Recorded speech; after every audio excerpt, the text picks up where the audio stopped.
नाज़रीन इकराम, रूस ने अब इंतहाई कदम उठाने का ना सिर्फ फैसला किया है बल्कि इंतहाई कदम रूस की तरफ से उठा लिया गया है। एक जानिब तो यूक्रेन पर क़यामत बर्पा की गई है और रूस ने अपने न्यूक्लियर कैपेबल और सैनिक मिसाइल जो है वो यूक्रेन पर चला दिए हैं, तो वहीं दूसरी जानिब व्लादिमीर पुतिन फौजी वर्दी पहनकर मैदान में उतरा है। व्लादिमीर पुतिन ने जो बड़ा ऐलान किया है, उस एक ऐलान से सिर्फ यूक्रेन नहीं बल्कि यूरोप, नेटो और अमेरिका, क्योंकि याद रखिएगा वेनेजुएला से एक तेल बरदार जहाज, बहरी जहाज जो कि रूस का था, जो वहां से अपनी मंजिल की तरफ जा रहा था, अमेरिका ने उस पर कब्जा किया। रूस और अमेरिका के दरमियान यह पहला बराह रास्त डायरेक्ट तसादुम है और रूस के झंडे वाला रूस का कैरियर जो है उसको जिस तरह से अमेरिका ने अपने कंट्रोल में लिया, यह एक मेजर एम्बैरेसमेंट है व्लादिमीर पुतिन के लिए और रशिया के लिए, जिसका जवाब देने के लिए अब उन्होंने यूं लग रहा है कि इंतहाई कदम उठा लिया है। मैं सारी डिटेल्स आपके सामने रखता हूं, लेकिन वही दरखास्त कि हमारे चैनल को रिपोर्ट किया जा रहा है भारत, अफगानिस्तान और पाकिस्तान मुखालिफ अकाउंट्स की तरफ से। इस रिपोर्टिंग का असर जाहिर करना आपके हाथ में है। इस वीडियो को लाइक करें, एक के बजाय ज्यादा से ज्यादा कमेंट्स करें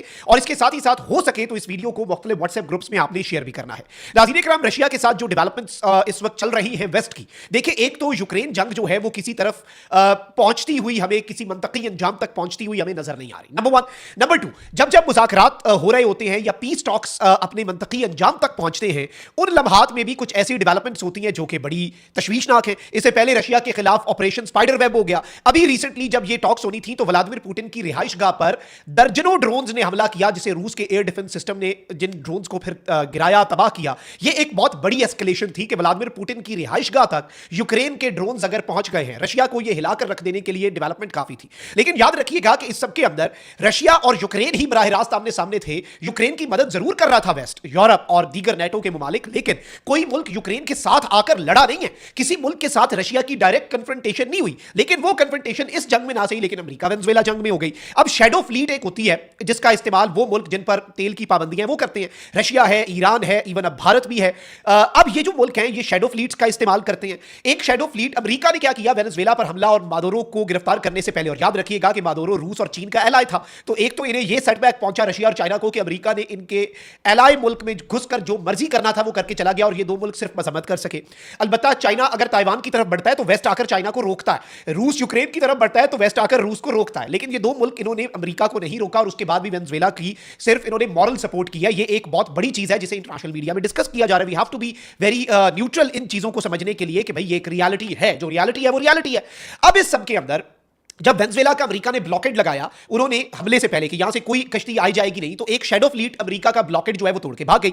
इसी दौरान उस फ्लीट ने क्या किया, उन्होंने अपने ऊपर रशिया का झंडा लगा दिया और रशिया का झंडा जो है वो पेंट कर दिया, यानी उन्होंने डिक्लेयर कर दिया कि ये रशियन वेसल है। रशिया ने अपनी आबदोज और अपना एक जंगी बहरी जहाज उसकी हिफाजत के लिए भेज दिया। अमेरिका और नेटो जो है वो उसके पीछे लगे हुए थे, उन्होंने उसे कैप्चर कर लिया। अब ये रशिया के लिए एक मेजर एम्बैरेसमेंट है कि भाई रशिया इस फेस ऑफ के अंदर अपनी शिप को नहीं बचा सका। अब हुआ ये नाज़रीन इकराम, इन अ जॉ ड्रॉपिंग एस्केलेशन, यानी पूरी दुनिया के मुंह खुले के खुले रह गए और एक ऐसा आगे कदम उठाया रशियन प्रेसिडेंट ने। देखिए व्लादिमीर पुतिन जो है वो सिर्फ फौजी वर्दी में नहीं बल्कि फुल कॉम्बैट यूनिफॉर्म जो होता है, जो जंगी यूनिफॉर्म होता है, वो व्लादिमीर पुतिन ने पहना है और उसने एक डायर वार्निंग जो है वो यूक्रेन को जारी कर दिया। अब व्लादिमीर पुतिन का यूं लग रहा है इरादा ये है कि इस सब के अंदर अब यूक्रेन जंग वाला जो मामला है उसे मंतकी अंजाम तक पहुंचाया जाए। और इस सब के अंदर इसने कहा है कि इफ कीव रिफ्यूजेस पीस, अगर यूक्रेन जो है और यूक्रेन के रहनुमा जो हैं वो अमन के खिलाफ हैं, उसकी हिमायत नहीं करते, Russia will crush all it's goals in the special military operation through pure military force. Russia जो है इसके तमाम तर इरादों को क्रश कर देगा, उसे नीस्तो नाबूद कर देगा और प्योर मिलिट्री एक्शन करेंगे। ऐसा मिलिट्री एक्शन करेंगे कि दुनिया जो है वो हैरान रह जाएगी। अच्छा, याद रखिएगा कि रशिया का सबसे एडवांस्ड वेपन जो है वो आज तक रशिया ने नहीं चलाया। हर मुल्क जो है वो अपने पत्ते संभाल के रखता है। यूक्रेन के ऊपर रशिया का जो ऑर्शनिक मिसाइल है, ये बैलिस्टिक मिसाइल है and this missile is nuclear capable. याद रखिएगा कि ये न्यूक्लियर वॉरहेड्स ले जाने के काबिल ये मिसाइल है। और सीएनएन की अब खबर है, Russia strikes Ukraine with ऑर्शनिक ballistic missiles, one of its most advanced weapons. Russia ने यूक्रेन के ऊपर ऑर्शनिक बैलिस्टिक मिसाइल चला दिए हैं। न्यूयॉर्क टाइम्स कह रहा है Russia appears to use nuclear capable missiles in Ukraine. और इस सब के अंदर बताया गया है कि रशिया जो है यूं लग रहा है कि उसने न्यूक्लियर कैपेबल मिसाइल यूक्रेन के ऊपर चला दिए हैं। न्यूयॉर्क टाइम्स तज्जिया देता है कि इफ कंफर्म्ड, अगर इसकी कंफर्मेशन आती है, the use of the missile would be an ominous threat to Ukraine and its western allies. ये एक बहुत बड़ा और वाहिद सबसे बड़ा खतरा होगा यूक्रेन के लिए और यूक्रेन के मगरबी इत्तेहादियों के लिए, यानी नेटो के लिए और यूरोप के लिए। फिर इसके साथ ही साथ सबसे इंपॉर्टेंट चीज यह है कि रशिया एक कदम आगे बढ़ बढ़ गया है और अब एक मरतबा फिर यूके और फ्रांस जो है, याद रखिएगा यूरोप डायरेक्टली यूक्रेन के साथ है ना, और यूरोप में यूके है, फ्रांस है, जर्मनी है, ये बड़े मुल्क हैं।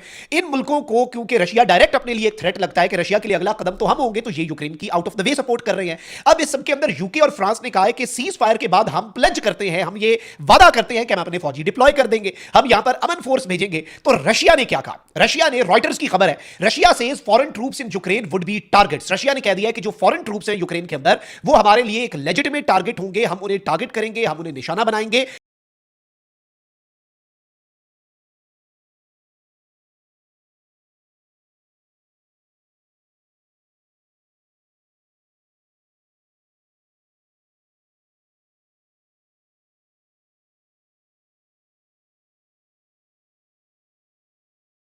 और हम उनके खिलाफ कार्रवाई करेंगे।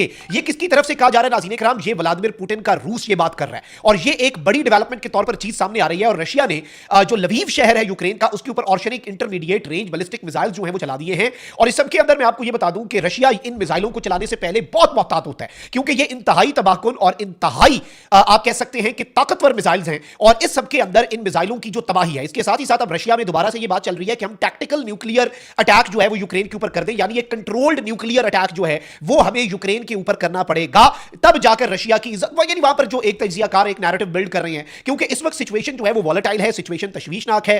ट्रंप ने चाइना के हवाले से भी कह दिया कि भाई मेरे होते हुए चीन ताइवान की तरफ नहीं बढ़ेगा, अलबत्ता चीन इसकी तैयारी कर रहा है। लेट्स सी कि अब चाइना ताइवान का इशू कहां पर पहुंचता है, क्योंकि अमेरिका ने तो वेनेजुएला में अपने गोल्स अचीव कर लिए। क्या रशिया यूक्रेन में अपने गोल्स अचीव कर पाएगा? क्या चाइना ताइवान में अपने गोल्स अचीव कर पाएगा, या वहां पर कन्फ्रंटेशन होगी? ये एक बहुत बड़ा सवाल है। लेकिन एक चीज वाज़ेह होती जा रही है कि ग्लोबल पावर्स जो हैं वो अब प्रॉक्सी से हटकर डायरेक्ट कन्फ्रंटेशन की तरफ भी बढ़ रहे हैं, जिस तरह से रशियन वेसल का रास्ता रोका गया, which itself is a very big and massive development, जिससे तशवीश बढ़ती है। हम तो अमन की बात करते हैं, हम तो पीस की बात करते हैं, लेकिन लेट्स सी चीजें किस तरफ को जाती है। ये अभी तक की डेवलपमेंट थी जो आपके सामने रखनी थी। कमेंट सेक्शन में राय का इजहार जरूर करें। अपना बहुत ख्याल रखें। पाकिस्तान जिंदाबाद।